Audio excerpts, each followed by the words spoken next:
Nowadays, people speak of beauty as if it was some sort of currency that only they know something about.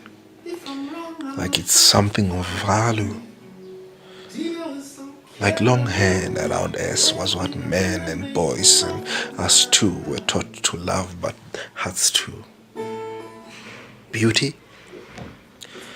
It has no substance, no life of its own, no breath but ours that it's supposed to take away. And what's boring? What's boring is that everyone wants to be beautiful all of a sudden. No one wants to be that simple girl with nice ways and plenty compassion and a sweet smile and a beauty that you can eat